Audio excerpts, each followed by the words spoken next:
Shabbat Shalom, and welcome back here to the Light to the Nations. It's a blessing, like always, every Shabbat to be with you, having the opportunity to share the portions of the Word of YaHuWaH in the amazing book of Isaiah Yeshayahu.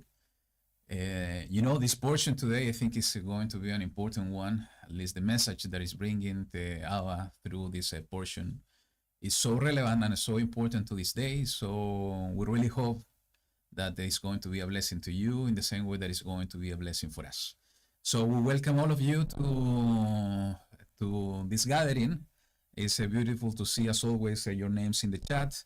Let me take a look who we have here. We have Sister Payne, Shannon, Jimmy and Maria Isabel.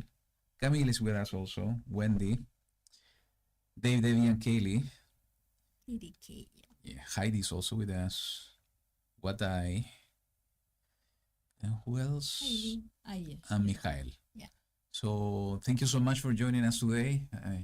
As we have been telling you every week, this is the part of the week we enjoy the most because it's the moment that we can, though we are not able to see our faces, you are the only one able to see our faces in the screen, but we cannot see your faces. We can feel your love. We can feel this beautiful time together in the Ruach of Elohim.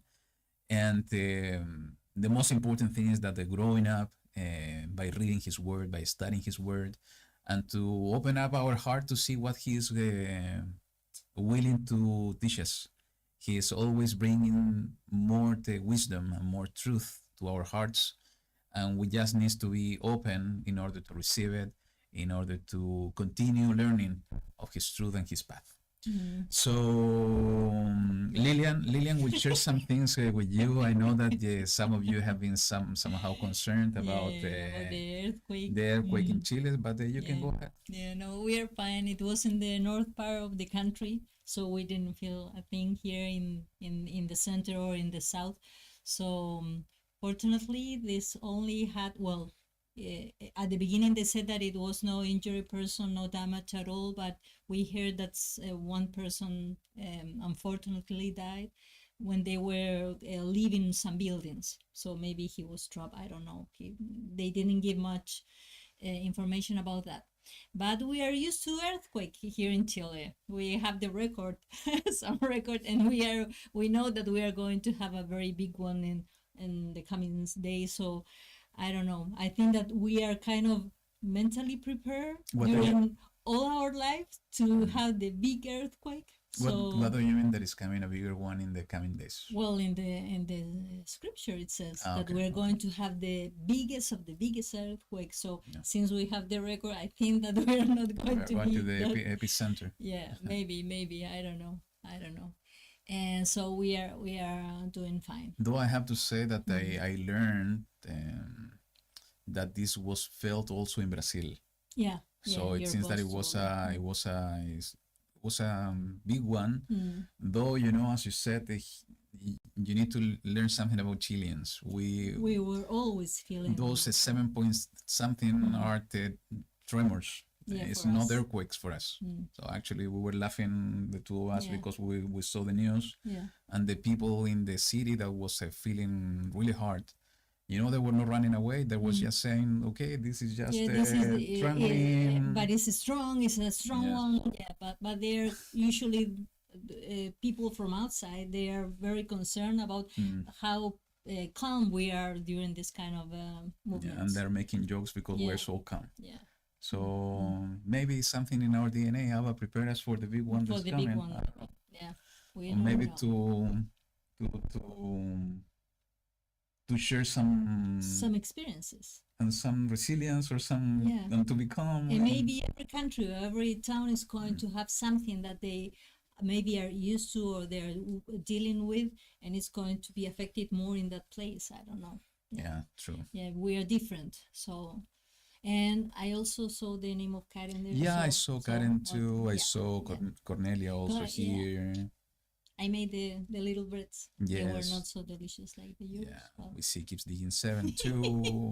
Regina also is with us. Yeah. So it's so beautiful to see again your names, and Shabbat Shalom to all of you. Yeah.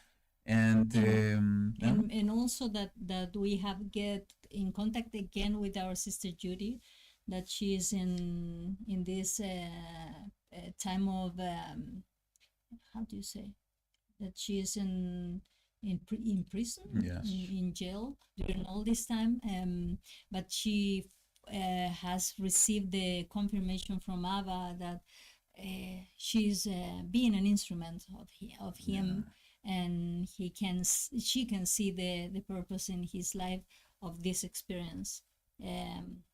She is in Oklahoma right now because she has been transferred from one place to the other. I don't know if she received my last communication, but we're happy to hear from her because for a period of time we didn't have any communication at all. We don't know Yeah. about her situation at all. We Yeah. don't know the reasons that Yeah. or what she's facing. The only Yeah. thing that we know that she's no liberty, Yeah. and she has been going through this testing period for a long period of time. But she's using it Absolutely. in the correct way. And that's being an good instrument. because she's trying to understand, and she's understanding based on what she told us the reason that she's in that place and what Abba is doing through her. But we just can imagine what it means to go through that situation. So let's keep her in our prayers, so that Abba can lift her heart up. As I said, I just can imagine what could mean to be in a situation that you aren't not with the freedom you need.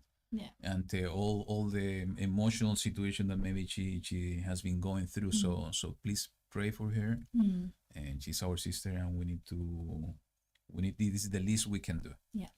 If we have some ways to help her in a different way beyond prayer, and it's in our hands, for sure we have to do it.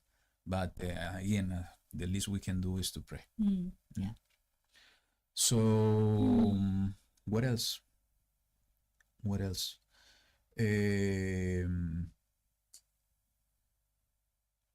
Yeah, I'm gonna share this. I think we in the times we are living is so important that we keep tracks of our dreams.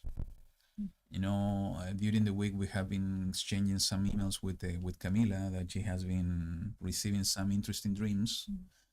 And I think it's so important that we pay attention of the dreams that Abba is bringing to us. Sometimes, it could be something really weird that we are receiving, but let's not judge the dream. Just take notes and keep some record of the dreams, not in your head, in a written form. It's so important because somehow YaHuWaH, I think, is doing an important work in these times, in different aspects. We have the chance to share some time with my father and my mother a few days ago. And we were talking about that, and I think I mentioned this last week as well, is that as we see darkness growing, also YaHuWaH is doing something with his children. Light is growing too. So it's up to us to decide in which side we are going to be. We cannot be in the middle. Because we are going to become lukewarm. We need to decide and to be in the light, and it means that YaHuWaH will use, and he is using his people in order to bring messages. And the way he's doing it is, and we have been studying and talking about this, is in different ways. And one of the ways is dreams. So keep record of your dreams is so important. And just to share a testimony with you of the importance of the dreams, that sometimes we don't understand. As I said, sometimes they're so weird, but with time, we can understand somehow the message, because it becoming a reality, not in the same way that we saw the dream, but there are some components on the dreams, or some aspects of the dream, that is becoming a reality. I was reading my notebook last night. Abba woke me up because of some reasons. So I started to read my notebook, and I took a look of 2 dreams, actually 3 dreams, that I was writing down back on 2012. And it was so funny to see that in the dreams there was some hints that Abba put in the dreams, that he showed me the type of car I was going to have, the type of job that I was going to do, and also the place that I was going to work, and some of the people that I was going to work with. And some of those things began to become a reality 5 years later, 7 years later. And I didn't have the curiosity maybe before to take a look on those ones, and I was reading this last night, and I was laughing within myself because it's so interesting that the way that YaHuWaH is working through those messages.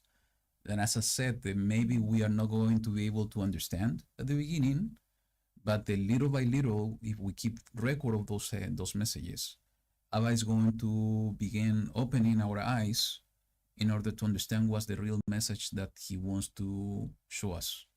So my invitation to all of you, and in the same way that we were sharing with Camila this week, and I owe you my insights, Camila, I will try to send it today.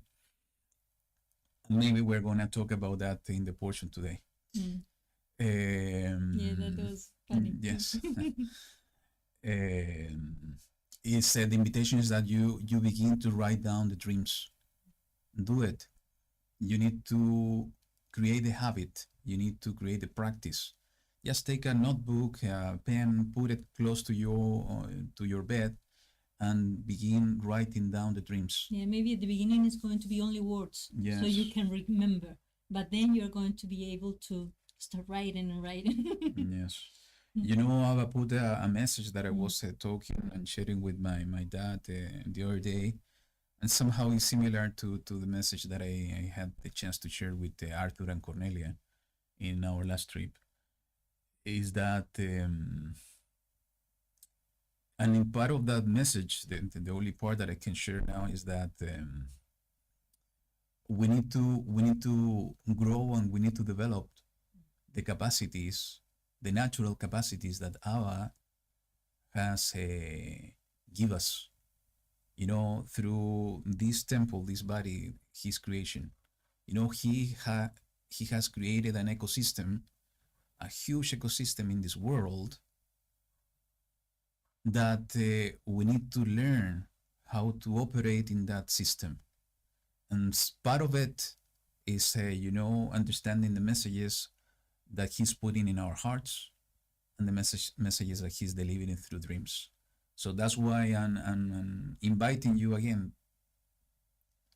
Try to do it.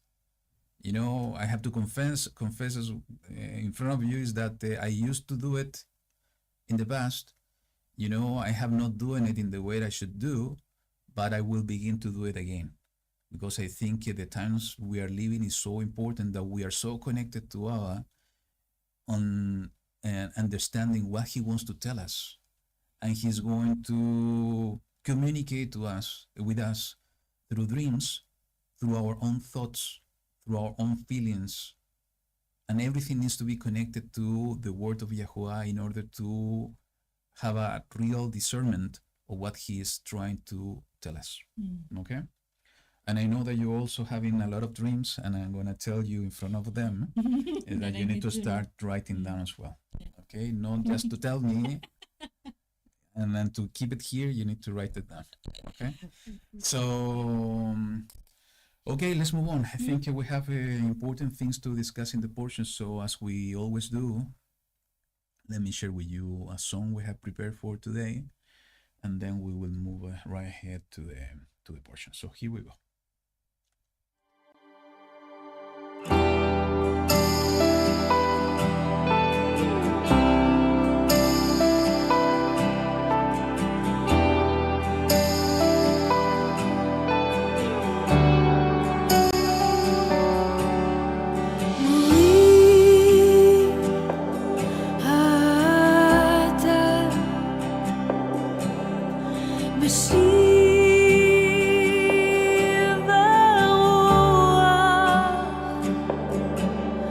Oh,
Beautiful song. Let's pray together. YaHuWaH Elohim Sebaot, we want to give thanks to you in this moment because of your presence, because of your Son, Yahushua, because he is our King and He is the only way that we can receive salvation. He is the only way that we can receive expectation of life and hope.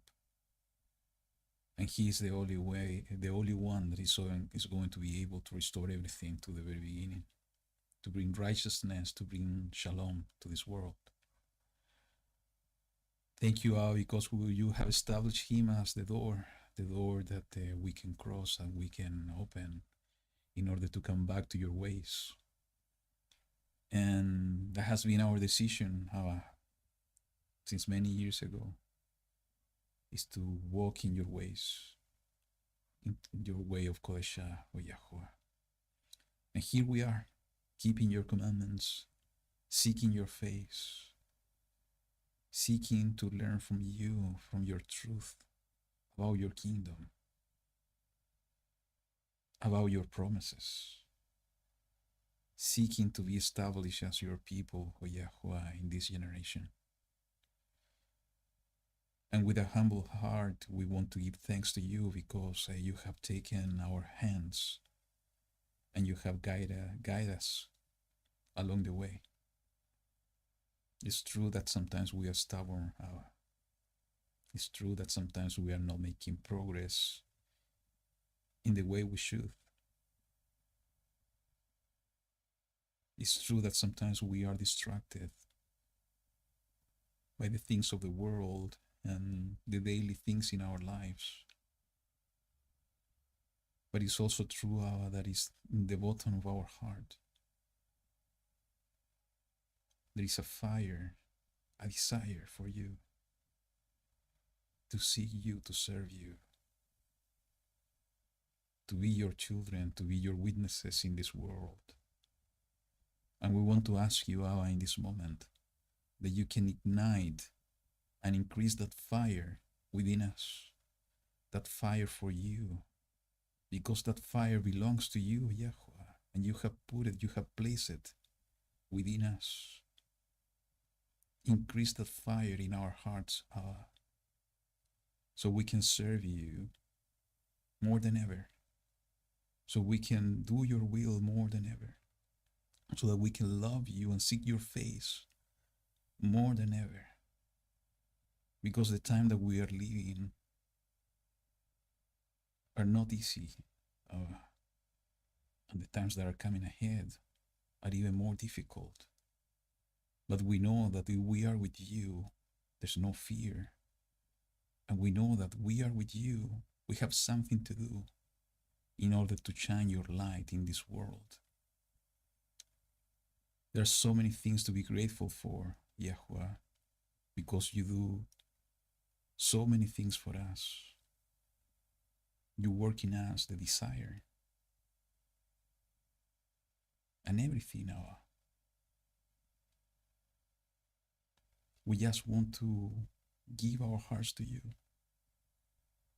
because we belong to you, O YaHuWaH Sebaot.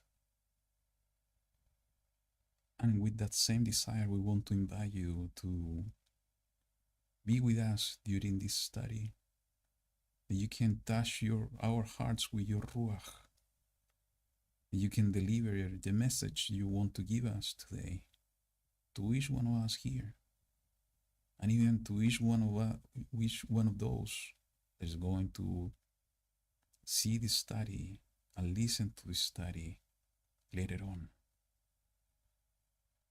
Thank you, Abba, because you are the one making us feel your love in our hearts, no matter the distance, no matter where we are. You are the one making us echad in you through your Ruach. And we're expecting, O YaHuWaH Sebaot, for that day you have given knowledge to your servants in the past, that day that your Son Yahushua is coming back, your day, when you are coming to restore everything We know it's not going to be easy. We know that it's coming with destruction and darkness. That's the way you have been describing this in your word.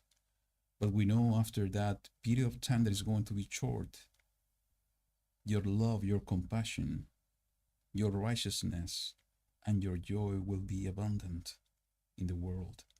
And that's the time we are expecting for. Cleanse our heart, clean our hearts, so we can be prepared, and we can be a righteous vessel for you. We are your temple, YaHuWaH, and we want to invite you to be in this temple, and we are opening the door of our hearts for you. Thank you, Abba, for this time, and guide us in everything we're going to say and everything we're going to do today. We pray in this moment with all our hearts, and we do it in the mighty name of your Son, Yahushua HaMashiach. Amen. Okay, so let me put the scripture in the screen. And what is the name of the portion? The name of the portion is it says there. Sehaderech. And the meaning? This is the way. This is the way. Sehaderech. So let's go to Isaiah chapter 30, and I think we are ready to go. So it says the following, beginning in the verse 1. Woe to the stubborn children, declares YaHuWaH, to make counsel, but not from me, and to devise plans, but not of my Ruach, my spirit, in order to add sin to sin, who are setting out to go down to Mizraim, and have not asked my mouth to be strengthened in the strength of Pharaoh, and to seek refuge in the shadow of Mizraim. And the strength of Pharaoh shall become your shame, and the refuge in the shadow of Mizraim your confusion. For his princes were at Zoan, and his messengers came to Hanes. They were all ashamed of a people who do not profit them, not for help or profit, but a shame and also a reproach.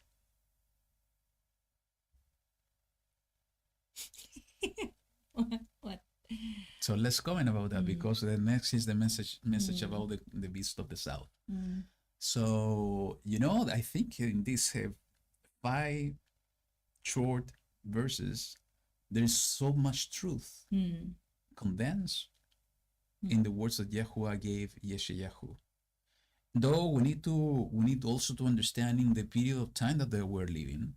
And if you remember the studies we did on the book of Melachim, Kings, we know that the house of Yehuda were in a situation that, the two houses were split. There was so much war, Babylon increasing, Assyria increasing, conquering lands and so on.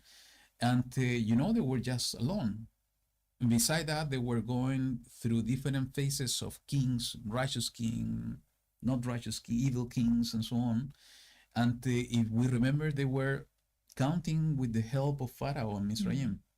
So in terms of the context, what Yeshayahu is saying is totally applicable to what happened during that period of time. But, the message is, as always, the word of YaHuWaH is across, is timeless, and it's totally applicable to our days, and especially in the days we are living.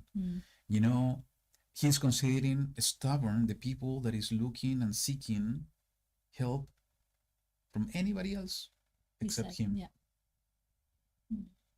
And I think society is exactly what's doing in our days, no? Yeah. What do you think?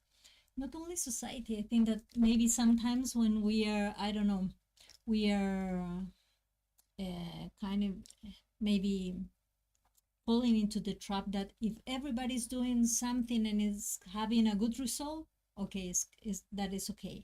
And it's not, because he's telling us to make counsel, but not from me. He's looking for people like David, because he was saying David was my friend because he has a heart like mine heart, because he was always asking him, even though maybe he could see the two paths, maybe he could have I don't know, making a decision by himself, or maybe have an expert person who was expert in battle, in strategies and things like that.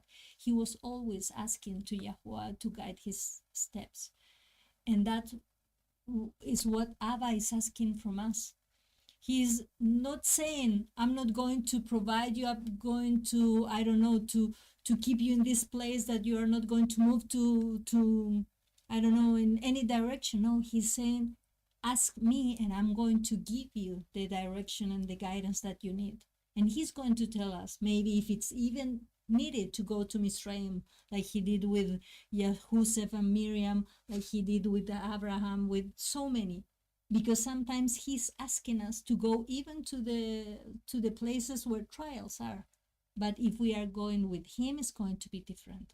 And if we are going to go because our own thinking or reasoning, or because somebody else is giving us that advice, the result is going to be different. Yeah, I think there are a few things that I want to highlight here. It is that, it's saying in the verse 1 to devise plans, but not of my spirit, not by my Ruach. So indirectly, he's telling us that every plan that we want to push forward needs to come from his Ruach. If we are devising and creating plans that are not coming from his Ruach, basically we are going to add sin to sin. So he's going to be the one revealing in our spirits what are the plans that he is preparing for us. And he's so lovely that if we have a desire in our heart in the same way that David was doing, he's going to listen to the desire of our hearts. It's just a matter for us to talk to him, to express what is in our hearts for him. And he is going to give us the plans that are coming from his Ruach in order to move on. With Lillian, we were talking yesterday about, I saw a phrase this week that I think is so relevant even to what we are discussing now, about the difference between dreams and objectives. Dreams is something that, we wish to have. An objective is something that is connected to actions. It's something that we are going to achieve. It's something that we are going to get. And we put a plan together in order to get it, to achieve it. So this is exactly what somehow connected to what we are discussing, is who is the one that is going to give us the plan to achieve his will is the Ruach of Elohim. And if we have a desire in our heart that is in complete harmony with his desire, he is going to give it to us as well. So it's so important that what we see here, because as you said, that doesn't mean that he's not going to send us to talk to people, to get counsel from people. But first we need to go to him, because it is written in the verse 2, and have not asked my mouth before going down to Mizraim.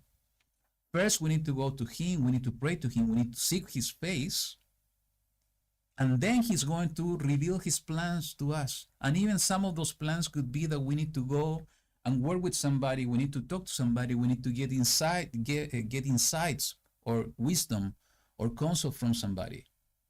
But first, we need to wait for that revelation from him in our hearts. And today in the world, and this is so important because in this passage, in this portion, is going to be a repetitive theme. And we will see it in this chapter and in the next one, is that what's going to be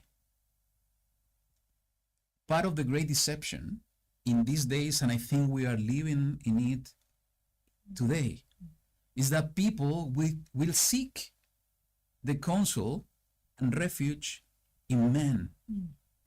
We can see it, in the elections and presidents. We were taking a look in the news, what's going on in the States with Trump and all the elections things and the political thing. And it's so concerning what's going on that people is putting the trust in one man instead of looking and trusting in YaHuWaH in order to make their own decisions. And I can tell you that here in Chile is happening the same, and I can tell you all over the world is happening exactly the same. People looking and seeking to have refuge in a man, in a woman, instead of seeking YaHuWaH first. And I can tell you this is exactly what's going to happen in the end times, because as we can read in the book of Revelation, what people is going to do when the anti-Mashiach will appear. They are going to start worshiping the anti-Mashiach, and they're going to put their entire trust in that man instead of seeking YaHuWaH. So I think this passage is so important. And again, we are going to see that it's a repetitive theme, is that we need to have our mind ready, but not only our mind. We need to have our heart ready, because we cannot fall into the snare and to the trap. We need to seek YaHuWaH with all our heart, because He is the one that is going to protect us. He is the one that is sustaining our lives, not man, not woman. Okay? So he uses men and women as absolutely. instrument, but they are not the one doing the real stuff behind. And this is so important, because I'm not trying to say that, we should not follow a man or we should not support a man. The point is that we cannot put our complete trust in a person. If YaHuWaH is guiding us to support and follow a person, we have to do it. But not putting a complete trust and our complete dependency on that person. Our dependency is in Him, not in somebody else. And YaHuWaH is going to be the one defining the people. This is exactly what happened with the kings, with the judges. Was YaHuWaH the one appointing a person in order to have a leadership position? And the people were following that leader. But we know that there were good leaders and evil leaders. The point is that even though that YaHuWaH is setting a person to lead a group of people in this realm of the world, our dependency and our trust always needs to be in our praise. Everything in YaHuWaH, is going to be to Him, and He is going to be the one guiding us. We need to recur to Him for counsel, for guidance, for plans, even if we're going through a situation that when we see our leaders that maybe are not thinking or doing what is right.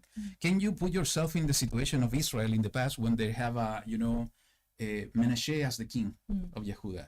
It was one of the evils kings in the house of Yehuda. What was going through the heart of the people that were righteous? The king was there, was appointed as a king, but they knew that, the king was an evil king.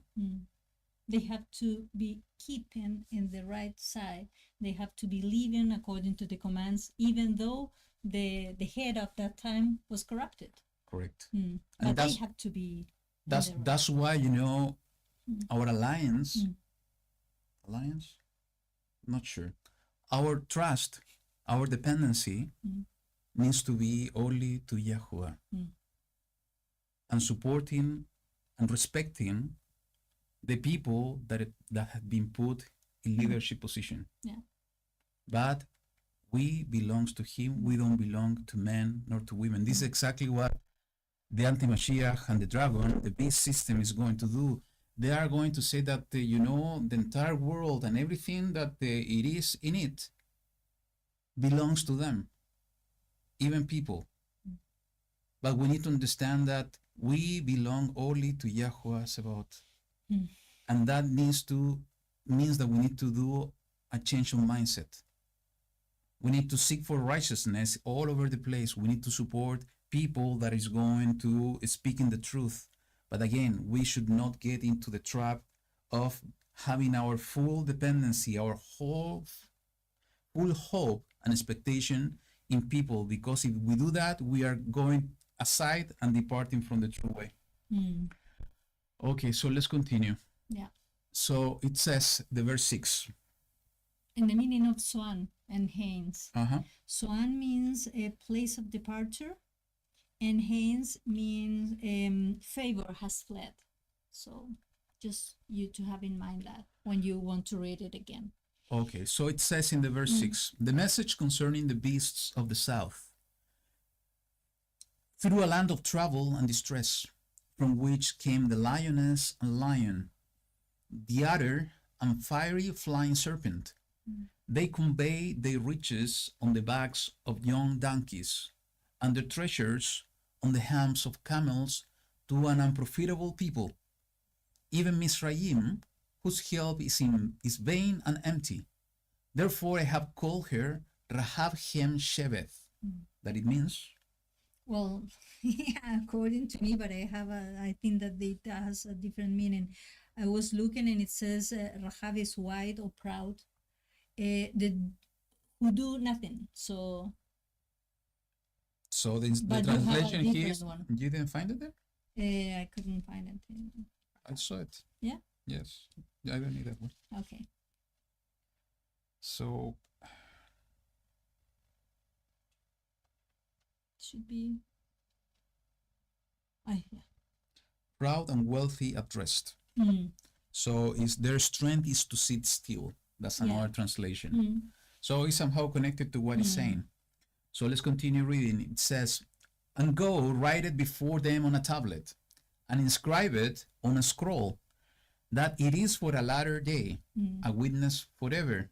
And this is just an indication that this is coming for the end times.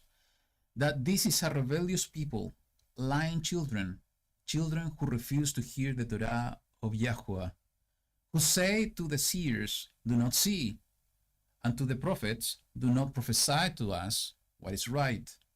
Speak to us that is smooth, prophesy deceits.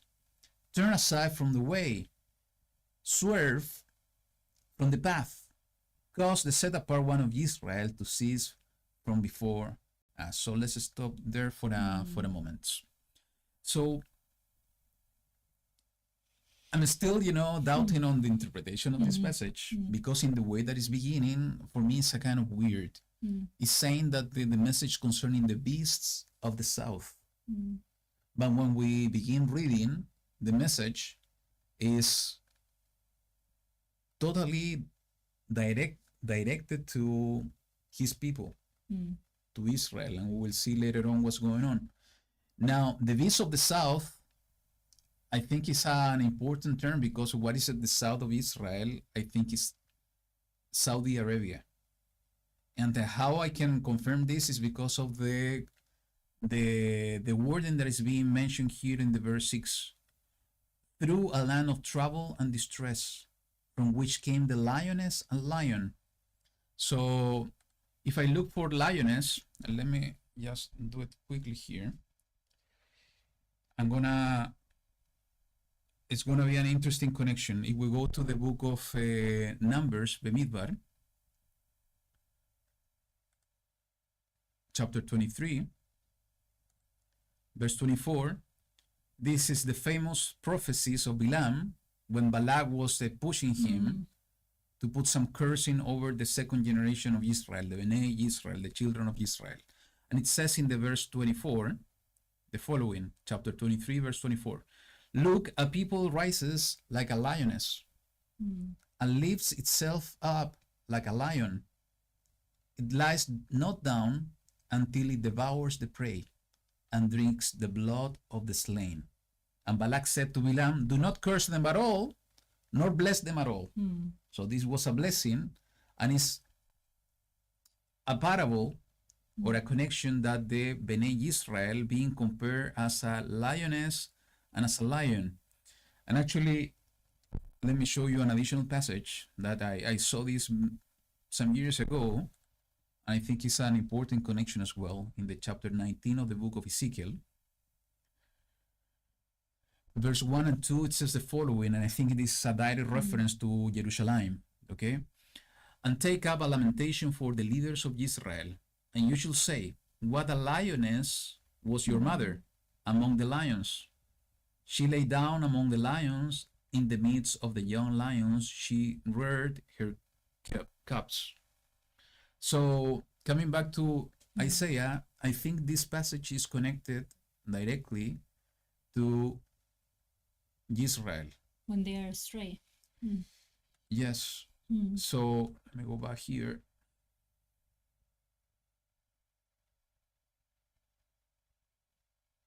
messages here, because they were going, if you remember, the way they took in order to get out from Israel, crossing the Red Sea, getting to Mount Sinai, was direct in Saudi Arabia.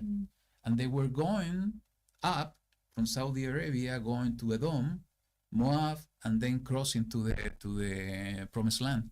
So here is exactly what he's saying: through a land of trouble and distress, from which came the lioness and lion. So he's talking about the people of Israel. Now, why this message is directed concerning the beast of the south, for me this is really interesting, because when we talk in the scripture about the beasts, we know that he's talking about empires, the beast system, in the book of Revelation. If we go to the book of Daniel, all the empires that ruled the world in the past were compared to beasts. So could it be that the beast of the south, and this is just a speculation from my side, it could be related to what was born in the south? What type of beast was born in the south? And if the south, by the south, I'm meaning that is connected to Saudi Arabia. Saudi Arabia was the place that Islam was born. And we know the magnitude of what Islam means in our days.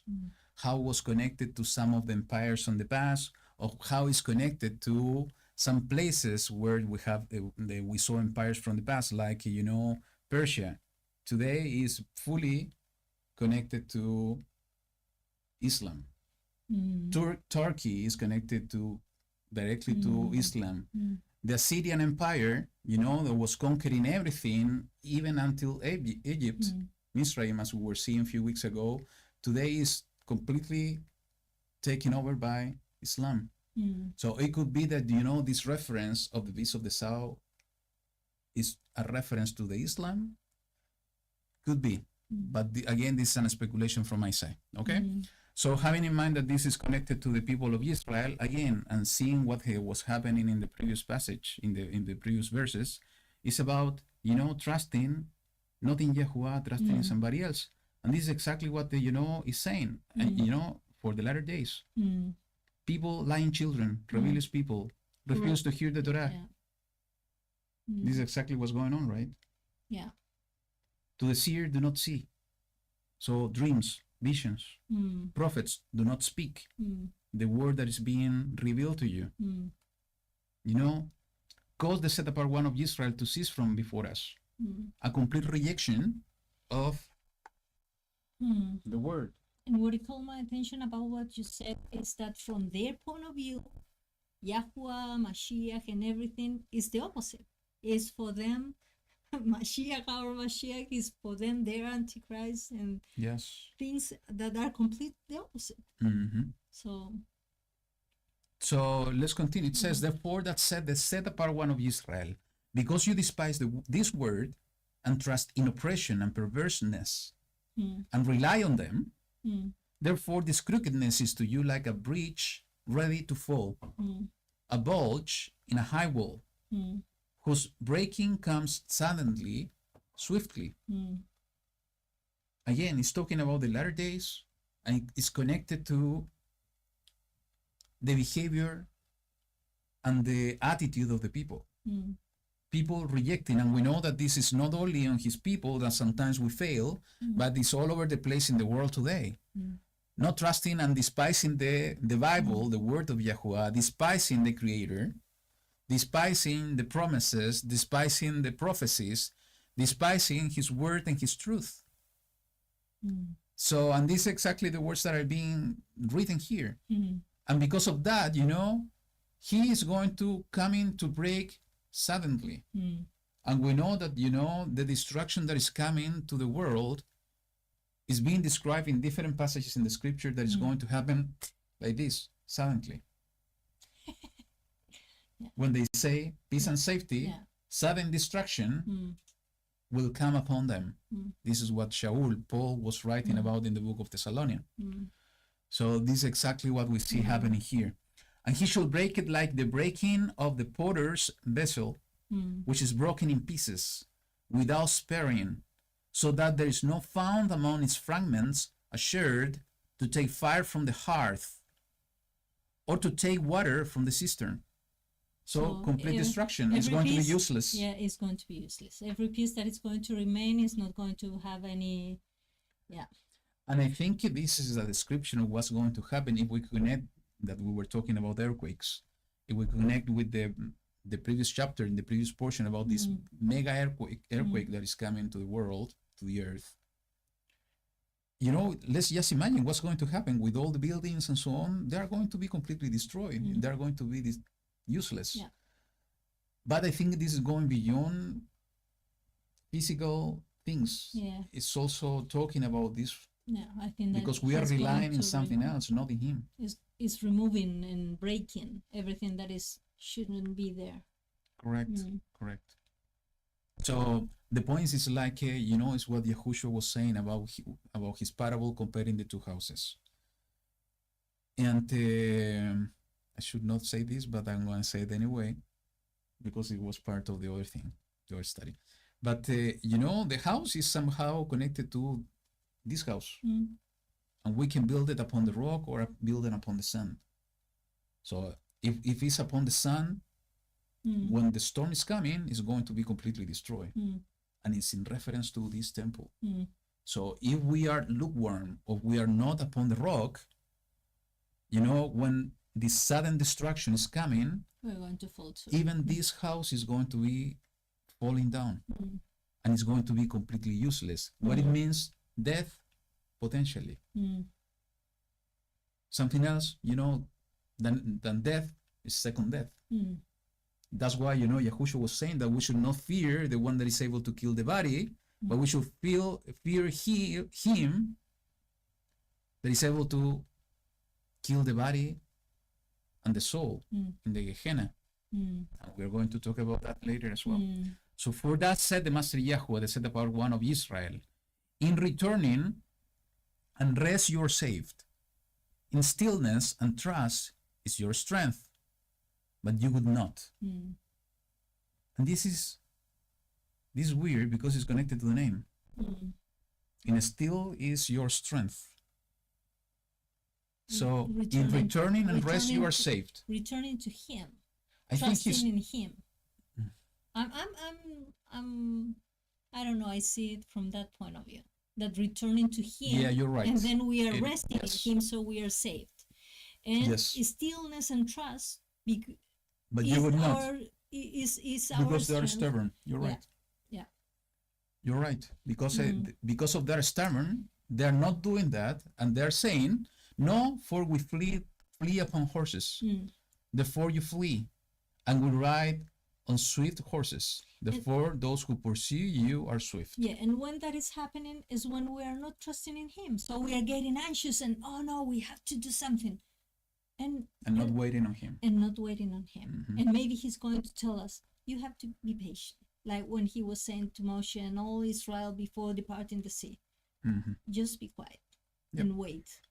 And then He gave the instruction and the miracle happened. So that is how He works. So this is exactly what it means and what's happened when we are not relying and trusting on Him. 1,000 flee at the rebuke of one. Yeah. And this is part of the curses that we see in Torah as well. Yeah. About the 1,000, the 10,000 falling and running away. Yeah. So at the rebuke of 5, you shall flee until you are left as a pole on top of a mountain and as a sign on a hill. So it's going to be like one here, one there. Correct. And therefore YaHuWaH shall wait to show you favor. And therefore He shall be exalted to have compassion on you. For YaHuWaH is an Elohim of right ruling. Blessed are all those who wait for Him. This is so interesting. He's waiting so we can wait on Him. Yeah, He's always putting, things in balance for us to see and to make a decision in His word. It's like, the blessings and the curses, the narrow path and the wide and open one. So here it is for you to make a decision. You are going to be stubborn and do this and suffer this, or you are going to be obedient children following my guidance, and you are going to enjoy this. But even if we go in that route, he's so compassionate that he's going to wait, as you said, until we can wait on him. You know, I have been, yesterday was taking a look in a video that Jewish people made about Mashiach. It's a kind of documentary. And I was hearing about some of the concepts they have about Mashiach, and one of them caught my attention, though we can say it's not completely true. I think it has some foundation in the word of YaHuWaH, and I'm bringing this up because of somehow it's connected to here, to this. They're saying that they see the coming of Mashiach in two ways. One way is that the Mashiach will come in a specific time and age. So we cannot do anything, we can do anything about it, because it's Elohim the one defining, who has defined when Mashiach is coming. That's the way that they are saying it. And the second way is that Mashiach will come when we're ready for Mashiach to come. And that one caught my attention. Because, you know, when they were going into the details, basically they're saying, when our heart is ready, when we are seeking for Mashiach to come, when we are waiting for Mashiach to come, is when he is going to come. And they were saying, you know, Mashiach is ready, but are we ready? And you know, I think it's though maybe it's difficult to understand, I think it's a beautiful way to put it. Because when we read the book of Deuteronomy, Devarim, chapter 30, it says that, you know, he's going to gather us from the four corners of the earth when we begin to seek him with all our heart. And we know that they don't believe in Yahushua, the Jewish people and Judaism, as the Mashiach. We know that Yahushua is the Mashiach, and we know that he already came and he's coming back. But if we connect in his mindset and in this concept, considering, you know, what we are reading even here in this portion, maybe there's some truth in that. So we should ask ourselves, are we really ready for Mashiach? There's no doubt when we see everything that's going on in the world that the time is this. Maybe it's tomorrow, maybe it's next week, maybe it's next month, next year. We don't know, but the season is this one. The point is that, are we ready for Mashiach? Maybe we are not. And we could be lost. And this is exactly what it's saying here. You know, blessed are all those who wait for him. We can say that we are waiting for Mashiach, but we need to be honest with ourselves. Are we really waiting for him? Are we really desiring in our hearts for him to come? And desire, you know, is so... I think that is more than desire. It's a word. I think that it's going to... It's our actions. We are needing him desperately, something like that. And there is no more waiting time. And I think you are absolutely right. But needing him desperately is to seek him with all our hearts, but it's not only through our, how to say it? Not only the intention. Yes, but with our thoughts is that, yes, I want Mashiach, with the intensity of our hearts, and also through our actions, through our way of living, through our way of thinking, you know, connecting to everything that we were discussing at the beginning, seeking YaHuWaH, understanding that salvation is being brought to the earth through Yahushua, through his counsel. You know, we talk about the plans that are coming from the Ruach HaKodesh. And we know that who is the one bringing and giving the Ruach HaKodesh is Yahushua. Because that's the gift that YaHuWaH gave him, and he is the one sending the Ruach in order to be with us. So the point is that maybe we have an idea because we believe on it. We believe that Mashiach is coming. We believe that we are living in these times and this is the season, but maybe we don't really believe and seeking with the intensity of our hearts, with the way that we are living, with our intentions, with our actions. Yeah, maybe it's like the story of the virgins. Maybe we are there, we are in the feast outside of the door and everything, but we are not with the complete vessel of oil. So we are maybe missing something. And when Mashiach really comes, those who are not ready are not going to be able to enter with him. Mm-hmm. So, and I think that he's giving us more time so we can be prepared every day that we are living here. We can prepare even more so we can be ready and not be lost. And you know, the only ones that can answer if we are ready or not, if we're waiting on him, is each one of us. Nobody can tell you, not even us can tell you if you are doing it right or doing it wrong. You will know, and he will reveal to you directly in your heart. The point is that as soon as you know the truth in your heart, what you are going to do about it. That's when the decision, the important decision, is the moment of the important decision.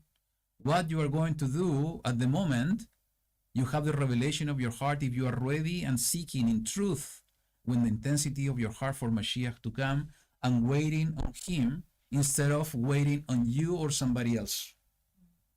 You know, this is the time, and it's so important, and we'll read in the next chapter, that this big delusion or deception is in the world already. And sometimes, and some days, we are getting in that trap. And we need to be honest with that. Sometimes we are putting our focus in what's happening in the world and also our hope in the people instead of seeking YaHuWaH and the revelation and the guidance that he's bringing through his Ruach in our heart. If we follow the first, we are going to be doing exactly what is written here in this portion. If we do in the second, we are going to receive all the blessings and we are going to be prepared in order to go through everything that's coming to the world. So I think now is the time for us to make the decision what we are going to do, because tomorrow could be too late. Today is the time that we need to make the decision if we are going to trust and wait on him, or if we are going to trust and wait on somebody else. Today is the moment to make the decision if we are going to seek and wait and desire the coming of Mashiach with all our hearts, but in reality, not only with an idea, with all the intention of our heart, seeking his Torah, not deceiving his word, seeking his word, seeking his face, trusting in him. Okay, let's continue. For the people shall dwell in Zion at Jerusalem. You shall weep no more. He shall show much favor to you at the sound of your cry. When he hears, he shall answer you. Wow. I found that so important because he said, when he hears, he shall answer you. So maybe we are not crying out that loud, so we are not being heard. So yes. And maybe there's something that we're still missing that we are not receiving the answer. And I feel that I am in that position. I know that I have like 100%, like my potential, and I know that I'm still on the 80. I know that I need something that is at 20, I'm not there yet. And it's sad because I feel that every day Abba is saying, I'm giving you another day so you can be there, but I'm not taking it so serious. And that's why, we need to consider that this is, him showing us favor and compassion and love. Saying that, this is a demonstration of his love every time that, we are receiving an answer to our prayers. And again, we need to be honest, each one of us, to ourselves and to him, because he knows everything, that sometimes we are going through periods of time and phases that we are not even able to listen the answers to our prayers. And I think most of us are going through similar processes today. We are so bombarded and so overwhelmed for things that are happening around us that sometimes that's hindering our connection and our relationship with Abba. And you know, I think all of us, we are going through similar situation with this heaviness on the earth that is, you know, putting some pressure on us, that is not allowing us to feel, you know, this amazing connection every time that we are praying to him, every time that we are seeking his face. And this is because we are in a spiritual battle. And if we are trying to fight this battle with our own strength, with our own mindset, we are going to do exactly what we have been reading about. Seeking the counsel in somebody else instead of, you know, seeking him with all the intensity of our heart. But in reality. And you know, this promise is so beautiful that it's not up to us, you know, it's because of his love for us that he is going to answer our prayers. Every time that we cry out to him, he's going to answer. You know, maybe we are praying now, we are not receiving any answer. And sometimes we are so impatient that we resign, we quit. We quit so fast. We quit so fast that we are not waiting on him. Waiting means waiting. It's plain text. Maybe, as we were discussing about the dreams, maybe we're not going to see any manifestation or the fulfillment of the dream fast. You know, I was telling you what I was reading before. It took 5 years, even more, to see something. Even I was reading something, it took 5 months to become a reality. So what it means that we are going to quit? Can you understand what could be, or what could be in this world, even with us, if Abraham was quitting and not waiting? We don't know what could happen, you know, what could be the reality in these days. But he was waiting on him, and he was receiving the answers to the prayers. And we are seed of Abraham. We should be following the same steps and the same attitude, waiting on him with patience, with expectation, with hope, trusting. You know, can you imagine what Daniel was going to do? Because he was fasting and praying for 21 days and no answer at all. After the 21 days, he received an amazing answer with Gabriel coming directly to him and giving him the answer to the prayer. So that's the attitude that in this time we need to develop. Maybe it's too late, but never is too late if we wait on him. But the point is that we need to make the decision now, not to wait for tomorrow. Because the only way to survive what's coming is by making him our refuge, by waiting on him. And that requires a renewing of our mind, to be transformed by the renewing of our minds. If we don't do so now, as I said, maybe tomorrow is going to be too late. So it says in the verse 20, though YaHuWaH gave you bread of adversity and water of affliction, your teacher, the teacher of righteousness, that Yahushua HaMashiach shall not longer be hidden, is exactly what we have been talking about. You know, waiting for the manifestation once again of our teacher of righteousness, Yahushua the Mashiach. But your eyes shall see your teacher. And I think this is the expectation. Everything that we want is to see him with our eyes. And your ears hear a word behind you saying, this is the way, walk in it, whenever you turn to the right or whenever you turn to the left. It's Ruach, his Ruach, that is going to guide us to everything that we need. And I think in this, you know, we can see this passage, the 21, in two ways. As you said, the Ruach guiding us when we need to turn right or when we need to turn left, but all the time walking in his way. We are the followers of the way. You know, we are not Christians, we are believers, but we are the followers of the way of YaHuWaH, you know. That's why it means that we need to follow the step of Mashiach. But the second way to understand this passage, that could be the compassion of YaHuWaH, that even though that we want to go astray to the right, or even go that we want to go astray to the left, we are going to hear his voice saying, this is the way, walk in it. Or no, go into that direction. And we are going to be able to hear that voice even for the first interpretation of the second interpretation if we wait on him. That's the secret, the key. Waiting on him. Seeking him as the priority of our lives and with all the intensity of our hearts.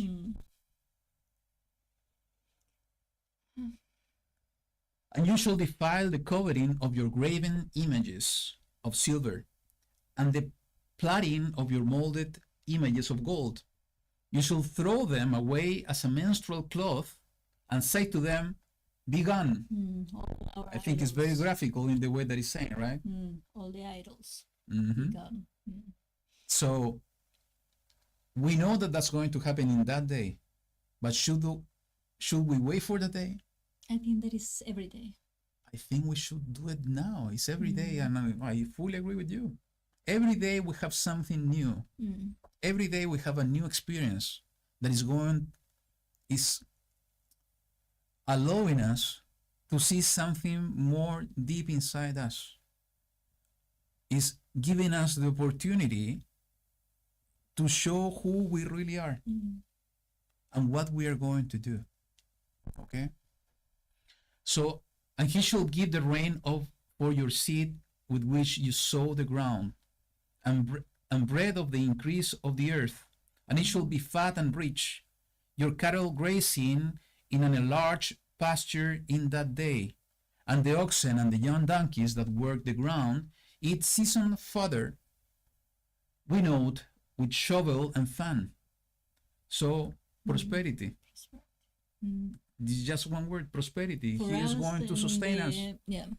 And for everything that is around us in our household. And on every high mountain and on every high hill, there shall be rivers and streams of waters in the day of great killing, when the towers fall.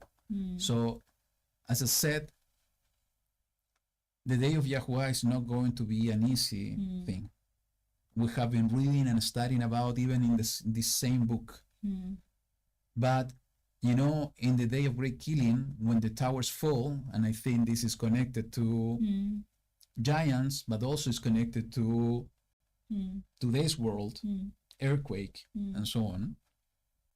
But after that is coming blessings, is coming waters, is coming, you know, prosperity. Yeah. You were going to say something.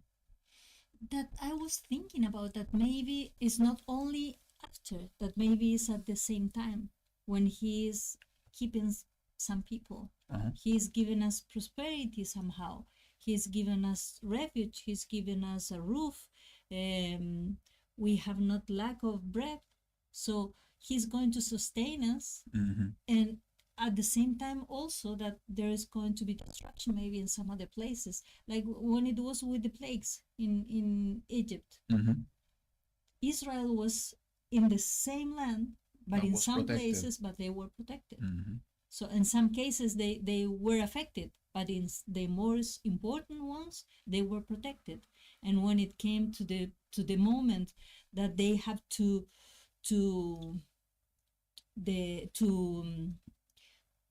how to say enfrentar, to face death in their families, they were given instruction what to do in order to avoid that death in their families.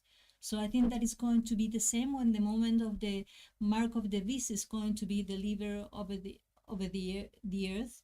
He's going to tell us and to make us feel what we have to avoid in order not to receive that mark. Yes. So let's continue in the verse 26. And the light of the moon shall be as the light of the sun, and the light of the sun be sevenfold as the light of the 7 days, in the day that YaHuWaH binds up the breach of his people and heals the wound of his blows. So we know this is the end times. We have reference in the different places of the scripture about what's going to happen with the luminaries. So, but you know, it's so beautiful to see that he is connecting this not with the day of his wrath, though we know that is the day of his wrath, but the description that he's providing to YaHuWaH here about what's going to happen with the luminaries is connected to healing, is connected to the restoration. It says, in the day that YaHuWaH binds up the breach of his people, is to repair. He's going to repair things and heals the wound of his blows. See, the name of YaHuWaH is coming from afar, burning with his wrath and heavy smoke. His lips shall be filled with rage, and his tongue be as a devouring fire, and his breath shall be as an overflowing stream, which reaches up to the neck, to sift the nations with a sieve of falsehood and a misleading bridle on the jaws of the peoples. And this is so relevant to what we see happening today. You were asking me what is the meaning of this, and actually I'm going to read exactly the same passage that I was reading to you, that is in the book of 2 Thessalonians, chapter 2, when Shaul is speaking about the... Should I go there? No. I'm going to read from here. When Shaul is talking about the anti-Mashiach, in the chapter 2, actually, let me read it completely. I think it's going to provide a better understanding. It says, as to the coming of our Master Yahushua Messiah and our gathering together to him, we ask you, brothers, not to become easily unsettled in mind or troubled, either by spirit or by word or by letter, as if from us, as if the day of YaHuWaH has come. Let no one deceive you in any way, because the falling away is to come first, and the man of lawlessness is to be revealed, the son of destruction, who opposes and exalts himself above all that is called Elohim, or that is worshipped, so that he sits as Elohim in the dwelling place of Elohim, showing himself as he is Elohim. Do you not remember that I told you this while I was still with you? And now you know what restrains for him to be revealed in his time. For the secret of lawlessness is already at work, only until he who now restrains comes out of the midst. And when the lawless one shall be revealed, whom the Master shall consume with the spirit of his mouth, and bring to naught with the manifestation of his coming, similar to what we are reading here, the coming of the lawless one is according to the wording of Satan, with all power and signs and wonders of falsehood, and with all deceit of unrighteousness in those perishing, because they did not receive the love of the truth in order for them to be saved. And for this reason, Elohim sends them a working of delusion, for them to believe the falsehood, in order that all should be judged who did not believe the truth, but have delighted in the unrighteousness. So, what Shaul was speaking about was exactly what it is written in this portion.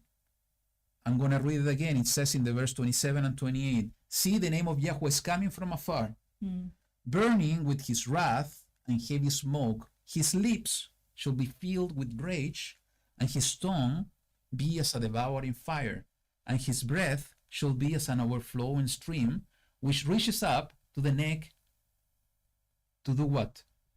To sift the nations with a sieve of falsehood, and a misleading bridle on the jaws of the people. What is a bridle? It's used for the horses in order to direct them, to conduct them, so they're not gonna be free to decide where to go, what to do. They're going to be directed in a specific direction. Okay? And sometimes, it's with all these things that it's not allowing them to see to the right or to the left, just to look up front. So people somehow being sifted, and we know that this is exactly what's going on in the entire world and also among his people, he's sifting the nations, he's sifting his people, and in the way that he's doing it, it is written plain text here, with a sieve of falsehood, a misleading bridle. So there is so much deceit, and YaHuWaH is allowing this to happen, is to test our hearts, is for us to decide internally if we're going to trust on him and wait on him or not. So he's allowing this in order to sift the people, those ones that are going to become to his righteous light, from those that are going to be with a scattering downpour of hailstone. For through the voice of YaHuWaH Ashur is broken down, with a rod he strikes, and every passage of the ordained staff which YaHuWaH lays on him shall be with tambourines and lyres. And when he shall fight with it, battling with a brandishing arm. For Tophet was ordained of old, even for the sovereign it has been prepared. He has made it deep and large, its fire pit with much wood. The breath of YaHuWaH, as a stream of burning sulfur, is burning in it.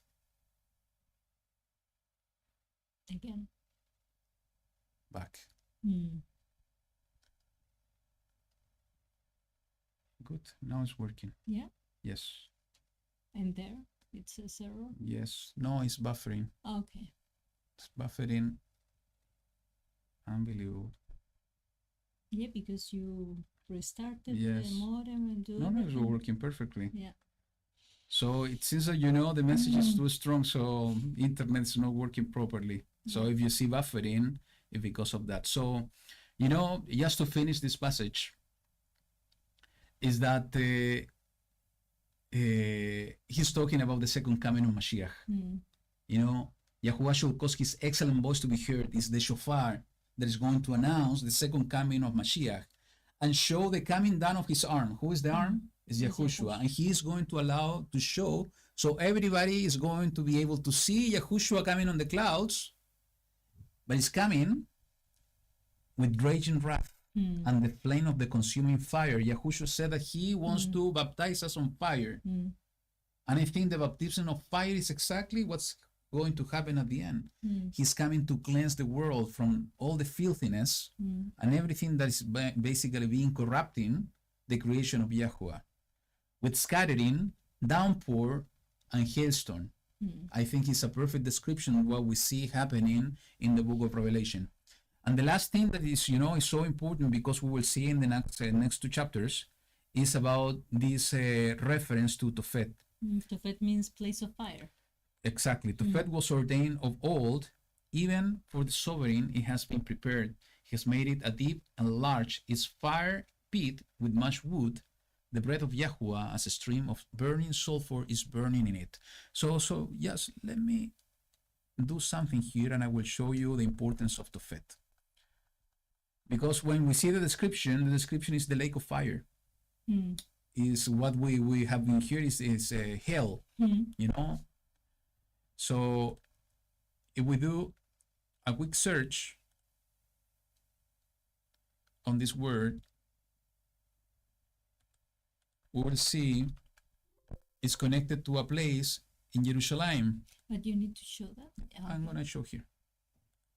So, this one of the kings, Hilkiyahu, it says, and he defiled Tophet, which is in the valley of the son of Hinnom, so that no man could make his sons or his daughter pass through the fire to Molech. The valley of Hinnom, the son of Hinnom, is Gehinnom. Yeah. And in Greek was translated as Gehenna, and Gehenna was translated as hell or infierno in Spanish. So it's the place of condemnation, it's the lake of fire.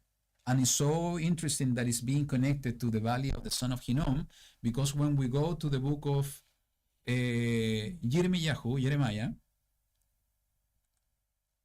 chapter 7, verse 31 and 32, it says the following, and they have built, talking about the children of Yehuda, they have built the high places of Tophet, which is in the valley of the son of Hinnom, to burn their sons and their daughters in the fire, which I did not command, nor did it come to my heart, into my heart.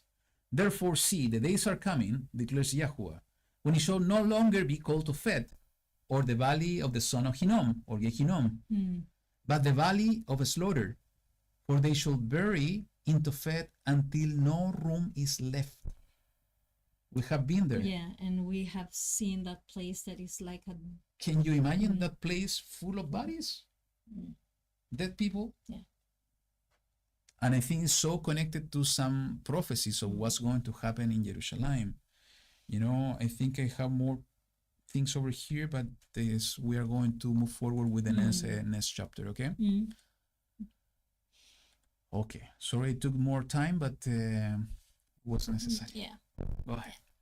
Woe to those who go down to Mizraim for help and rely on horses, who trust in chariots because they are many, and in horsemen because they are very strong, but do not look to the set apart one of Israel, nor seek YaHuWaH. Can you see? It's a repetitive thing. It's the same. It's the same thing that we were reading in the previous chapter. And he also is wise, and has brought evil, and has not turned aside his words, and he shall rise up and against the house of evildoers, and against the help of workers of wickedness. Let me make a comment there, because you know, when we see, without going into the Greek, but when we see the normal translation, the King James, in the chapter 7 of Matthew, when Yahushua is referring to those people that are coming to him saying, Lord, Lord, we have been making all these miracles and healing and casting down demons in your name, and he's going to say, depart from me, you workers of wickedness.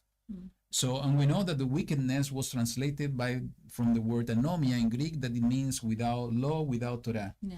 So here we see something similar. Who are the house of evildoers? Who are the workers of wickedness? Those, the same ones that are being described in the previous chapter. Those ones saying to the seer, do not see. To the prophet, do not prophesy. Cease or remove the set apart one of Israel from existing, almost. Despising the word of YaHuWaH. So with those without Torah, those that doesn't want to learn from him. And the mysteries are men, and not el, and the horses are flesh, and not spirit. So we can see that YaHuWaH is el and also spirit, not man nor flesh. You know, this for me, it really caught my attention, because and the mysteries are men and not el. This is totally applicable to everything we said before. You know, not trusting in men, women, is trusting in YaHuWaH. It says, and their horses are flesh, are not spirit. So horses somehow represent strength, represent something quick, mobility, quick, swift, something. They're moving they're quickly, faster.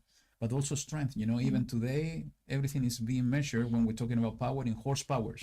Horsepower. And you realize that the idea of all the evolution and always what humankind has wanted is to do things faster than how they were created. Yes. They want to have a faster result in plans, a faster result in sending something, and always is making the time shorter.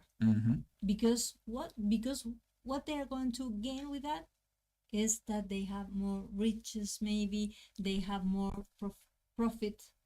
So at the end, they are doing something that is again the laws of YaHuWaH. YaHuWaH, everything has a purpose, everything has a time according to his time, and that is the time like nature works, and humankind are destroying that timing, that process. Absolutely. You know, if we think on the horses were used for battle, to move people from one place to the other. They were used for the construction. Even they were used sometimes for to work the soil. Okay, for food production. So think on that, and this is the part that caught my attention. Their horses are flesh and not spirit. So you're trusting in the horses, in the strength, in the mobility, and all of that that are flesh and not in the spirit. The way that I see is that he's trying to say that we can find all those things also in the spiritual. And he is able to provide through the Ruach the same type of things. Instead of trusting in the horses, is trusting in the Ruach of Elohim. You can continue. And when YaHuWaH stretches out his hand, that's Yahushua, both he who helps shall stumble, and he who is helped shall fall, and they shall all fall together. So that is what is going to happen. For this is what YaHuWaH has said to me, as a lion roars, and a young lion over his prey, though a band of shepherds called out against him, he is not afraid of their voice, not disturbed by their noise.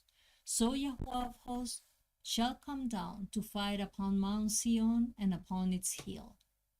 So he's saying that even though we have a lot of noise, danger, people saying, no, you have to run away and everything, he is going to be the one fighting upon Mount Zion and upon its hill. He's going to defend that place. And he's comparing himself as a lion that is roaring, a young lion, his prey, though a band of shepherds is called out against him. So this is a direct reference of what's going to happen in the word of Harmegido. All the nations coming to fight against him, but he's going to roar like a lion. It doesn't matter that the band of shepherds is coming to fight with him.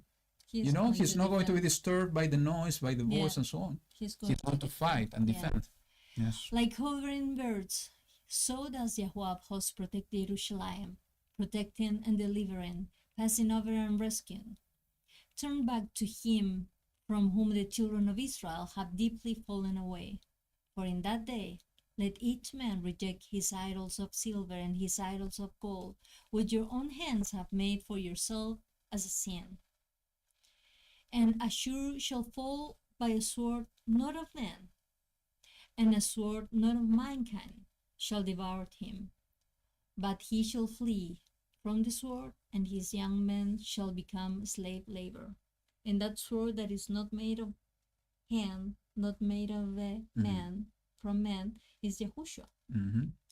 And his strength pass away because of fear, and his commander shall be afraid of the banner. Again, who's the banner? Yahushua. Declares YaHuWaH, whose light it is in Zion, and whose furnace is in Jerusalem. Okay, so again, we see here the furnace is in Jerusalem. It's exactly the same description that we were reading about the pit of fire.